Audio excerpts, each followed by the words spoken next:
Install List now by clicking the Connexus icon at DeWittDailyNews.com. Fiber Internet is coming to Clinton. Get on the Install List now.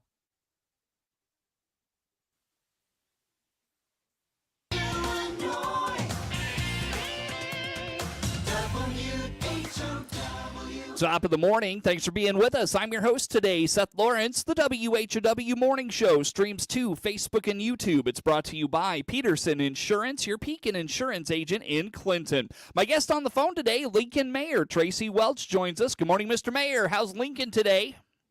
Good morning. Doing great, Seth. How you doing? Not too bad. We got some much-needed rain, it looks like, today, so we'll see how far that goes. I don't know what about your lawn, but mine has been pretty brown the last 2 or 3 weeks. It's been some time since I pulled the mower out, so we'll see if this rain makes it any greener as we get into the fall.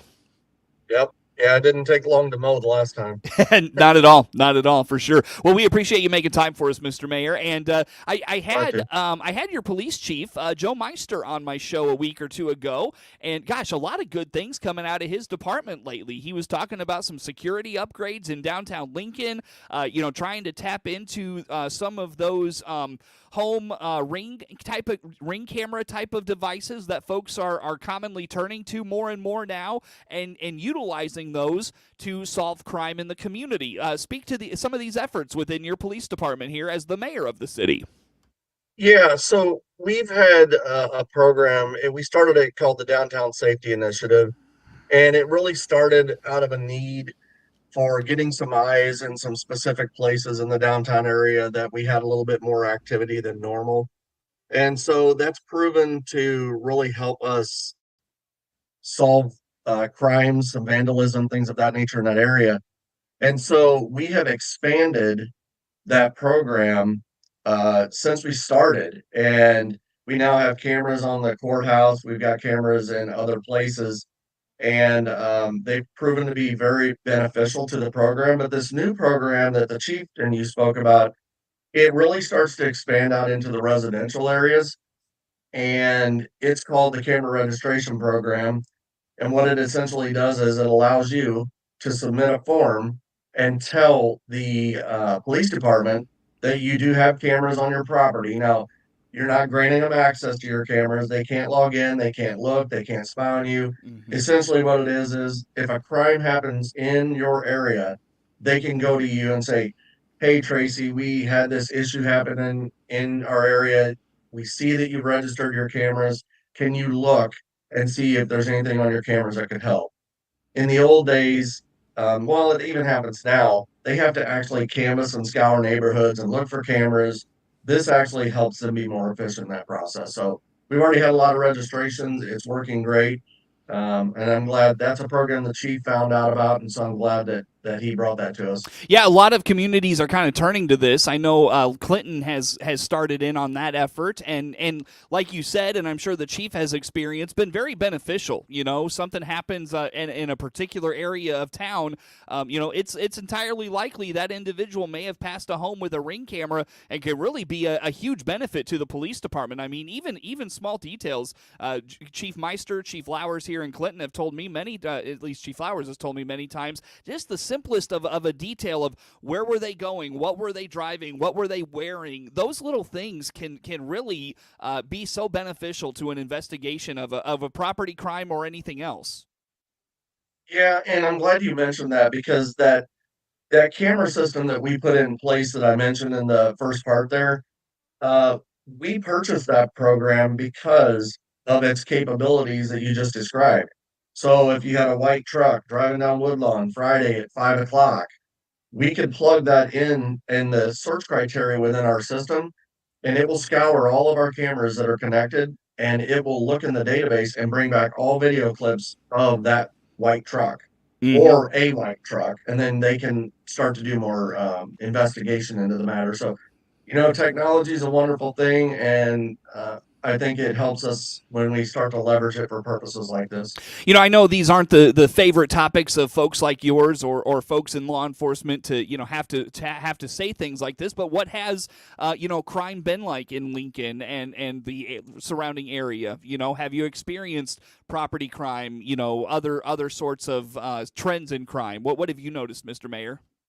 Yeah, well, obviously, I'm not the chief of police, so I don't have the lens into every investigation that they do, but I do talk to the chief a lot. And I can tell you that we have a very good task force for drug-related crimes. I think every community across the country is dealing with that, and it's a nonstop battle. They actually solve a crime, and then another one pops up, and so it keeps them busy. We've seen a lot of recently burglaries, and even more so repeat burglaries, and so recently they solved a case where they raided a house and they were able to recover just tons and tons of power tools and things like that that had been stolen from people's garages, their work trucks, etc. And so the crime, in those cases is probably more than normal.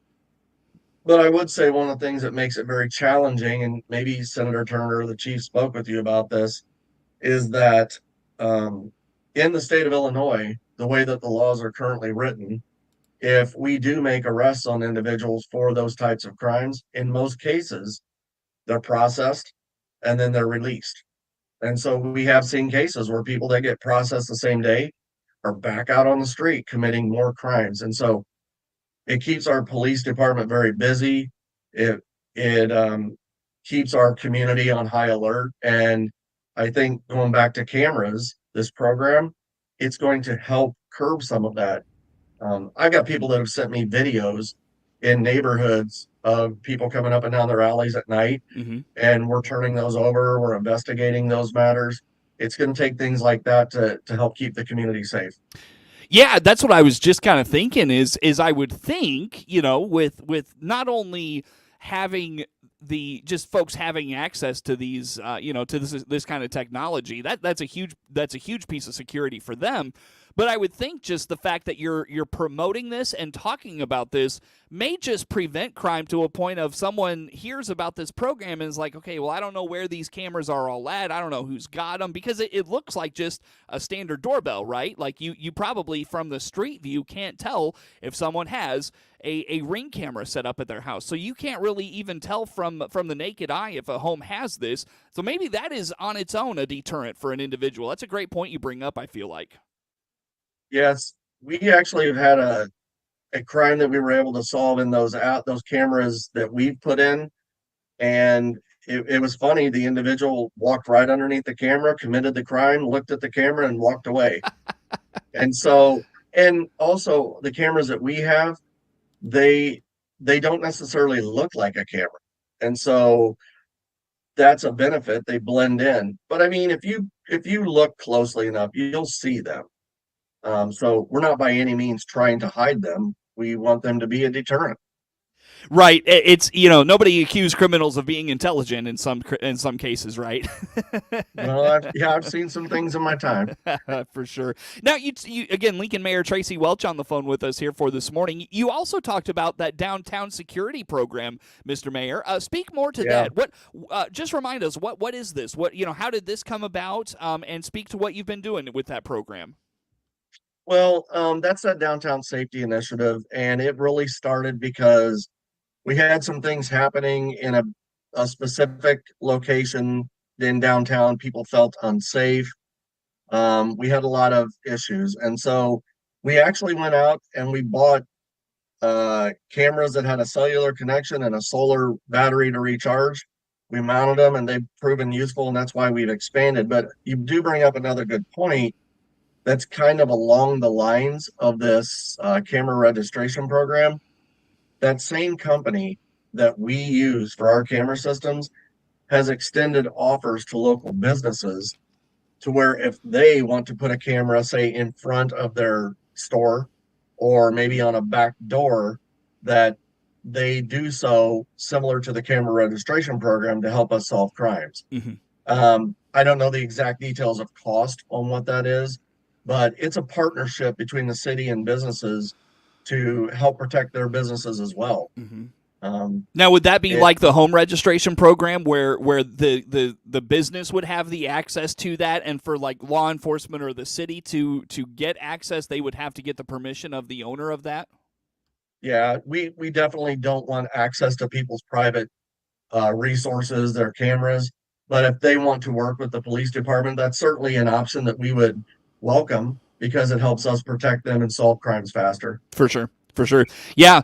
And then Chief Meister mentioned expanding on that a little bit, moving kind of to the west towards Union Street, if I'm not mistaken. How about that one?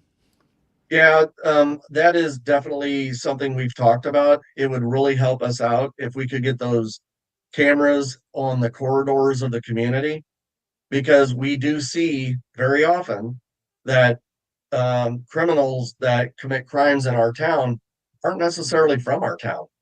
It is lucrative for criminals to uh, commit a crime in another community, and they do so because they feel, I believe, that if I go to another nearby community, commit a crime, and leave, I'm not going to get caught.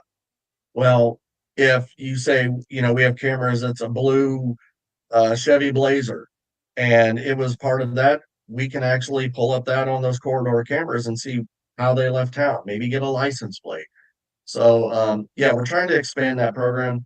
And also, I have to say, our city council has been extremely supportive of this program, and the council gives all of our departments the tools they need to help protect the city. And so, a huge kudos to the city council for that as well. Yeah, I would think there's not going to be too much pushback on, you're spending money on this. Why are we doing it? I think a lot of people would for sure see the merits of this program. At least I would hope so. I don't know. So you never know with people sometimes. But Mr. Mayor, speak to cost because, again, like I said, I'm sure people see the merits, but they at the same time, I'm sure okay, well, what's this cost in the city? How are we paying for this? Speak to some of those things.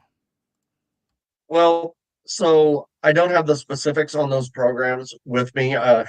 Wasn't prepared to talk about Yeah, them I know this we kind morning of threw today. this together at the last second. I apologize for kind It's of putting okay. that on you like that. I would, if I were to venture, it's probably $10,000. So if I remember correctly, maybe somewhere between 10 and 20,000 to get all those cameras operational because they're 360 cameras, and so they've got their 4K 360.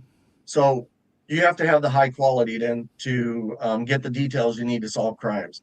And so we did pay. I don't know if we paid a premium price for those cameras, but we certainly paid what they're worth. And not only the cameras themselves, but we usually buy a warranty program or a protection program in case those cameras go out because they are expensive. We did have a camera that started to get a little bit grainy in the feed, and it got replaced as part of that. And so it's a cost to provide safety to the city, and it's in the grand scheme of things, it's a nominal cost. For sure, yeah, sounds like it. Sounds like it's well worth it at the same time, because like you said, I mean, you're seeing the benefits of it already. It feels like.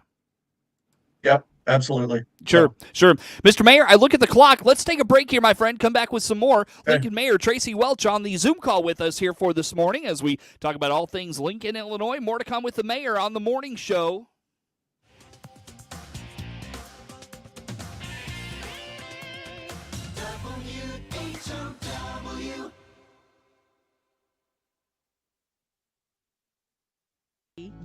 .org. Let's check the markets now on the RFD Radio Network. I'm Jim Taylor. Corn slightly lower, beans lower, wheat trading higher. December corn down 1 3/4, 404. March corn 422 down 2 1/4. May corn 433 down 2 1/4. November beans down 8 3/4, 1004 1/2. January beans down 8 1/4, 1023. March beans 1037 down 8 1/4. December wheat 574 up 8 1/2. March wheat up 7 3/4, 592 3/4. October bean meal 315.60 down 430. October bean oil down 23 cents, 41.52. Livestock market, September feeders 244.75 down 52 cents. October live cattle down 42 cents, 179.55. October lean hogs 82.45 up 20 cents. Energy market at this hour, October crude oil down 45 cents, 71.50. Jim Taylor on the RFD Radio Network. When you visit Lincoln Memorial Hospital, you might not remember our state-of-the-art facilities or the high-tech equipment we use, but you will remember how great you were treated. As a Pathway to Excellence hospital, LMH is a recognized leader in nursing support, and committed colleagues mean better, more compassionate care for you and your family. Memorial Health, where great care comes together.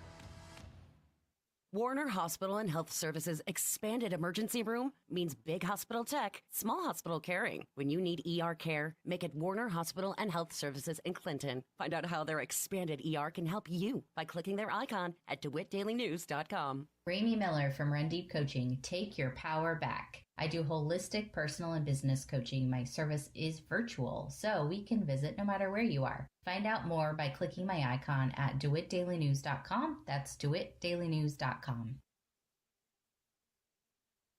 Your friend in Central Illinois, WHOW. Once again, a good morning. Thanks for being with us. I'm your host today, Seth Lawrence. The WHOW Morning Show streams to Facebook and YouTube. It is brought to you by Peterson Insurance, your Pekin Insurance agent in Clinton. Lincoln Mayor Tracy Welch on the Zoom call with us today. Mr. Mayor, devastating fire in Lincoln last week before. Time has been a blur for me the last few weeks, but gosh, what happened there? What's going on? Yeah, big fire in downtown Lincoln. Had to call in the help of several surrounding communities. They were there most of the day putting that blaze out. Nobody was injured, a couple of firefighter things that they had to take care of, but nothing major, no fatalities, and those are the positives out of that experience. But the building itself is in really bad shape now. It's on Sangamon Street, and it actually sits in a string of buildings. So those two on that end, at least the top floors are completely burnt out. The facade of that faces Sangamon, I don't know if you heard this or not, but it actually fell into the road this past Monday at roughly 2 in the morning. Oh, wow. So yeah, it's got some stability issues with that structure. So we've still got that road closed off, and we're monitoring that area to make sure that nobody gets injured. We actually helped a business put some protective covering and materials over their windows in case other materials fall from the building so that they don't have damages as well. So, Man. But yeah, it was a bad fire. Brutal. Did the stability issues extend to the lower levels, or is it just the upper levels with those problems? As best I can tell, and from what I've been told, it's just the upper levels of the facade. Because when all the structure up top burn out, then all of the support that would hold those walls in place is gone. Yeah. And I think it's extremely important to point out that there were some families displaced as a result of that fire, but they are safe. There's a fundraiser that's going to happen in Lincoln coming up soon to help one of the families out. And so we're glad that they're safe. And then the community is really rallied around to try to help them out. So, yeah. You know, Well, do we know what the cause of the fire was? at this time, we do not. The state fire marshal and ATF, they have done investigations on the matter. We don't have a report on it, at least not one that I've seen. And most people, when I say ATF, they're like, why ATF? Well, one of the businesses in that building was a firearms store. Oh. So with firearms and ammunition, the ATF had to come in and they had jurisdiction over that property during that time. Interesting stuff. Well, Mr. Mayor, so what's kind of next, I guess, for those buildings and those structures? You know, that's one more thing to kind of deal with in terms of your development of the community now, it seems like. So how about the future? Yeah, so right now what we're trying to do is address it from a safety aspect.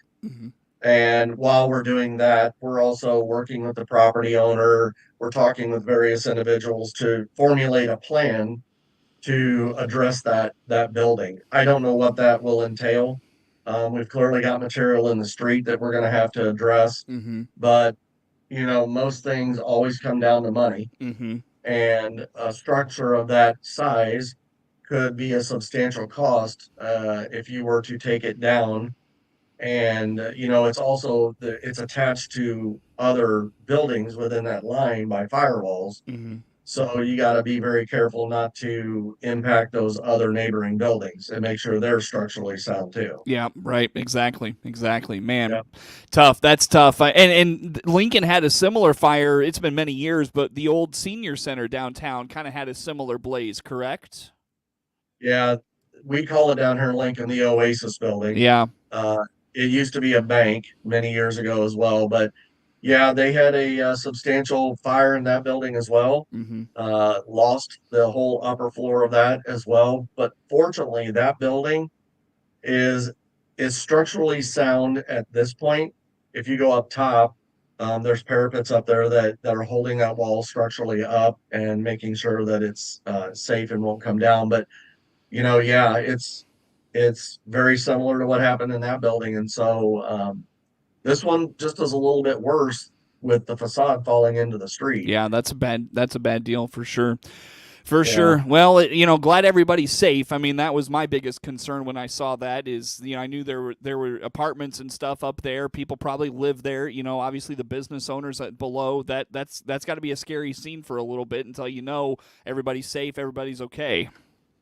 Yeah, it was, and I was up there during the fire at various times, and it was quite a blaze. I mean, Mm-hmm. everybody's probably seen photos and or videos or news clips about what happened, but those fire departments were pumping about 4,000 gallons of water a minute on that fire for the entire duration of that fire to get it under control. And so, another thing we can be thankful for is that we have a reliable water infrastructure Mm-hmm. to support something of that magnitude, because they weren't just pulling water from downtown. They were actually having to go to outlying hydrants, Mm-hmm. fill up trucks, and bring them downtown as well. So, Yeah. it That's took what my a lot wife of told me. departments- The fire department passed where she works in Lincoln on several occasions through the course of the afternoon to do that. So that's incredible. That's just incredible stuff. Yeah, it was. It was very. It was organized chaos. It might be a good way to describe it, because, to the average person, it did look a little bit chaotic. There was a lot going on, but I was up there with the fire chief during some of that, and he had it under control. Him and the chiefs from other departments had it under control, and Mm-hmm. the EMA, they came in and they were helping provide a place for the firefighters to sit down. The community, they actually had to tell the community, stop bringing food and water for us. We're good, but thank you for your kindness and generosity. Wow. Kudos But, to them. Yeah. Kudos to everybody. It was. We put our best foot forward despite that issue Mm-hmm. as a community, and couldn't be more proud of Lincoln and how that was handled. Well, Mr. Mayor, I got to let you go for the day. Best place for folks to learn about all things Lincoln, Illinois, and what's going on in your community. Probably the best place is our tourism website, destinationlogancountyil.com. Good stuff. Mr. Mayor, thanks for talking with us today. Always good to see you. Thanks for doing this. You as well. Have a good day. You do the same. Lincoln Mayor Tracy Welch on the phone with us. The WHOW Morning Show streams to Facebook and YouTube. It's brought to you by Peterson Insurance, your Pekin insurance agent in Clinton. Network news on the way on the morning show.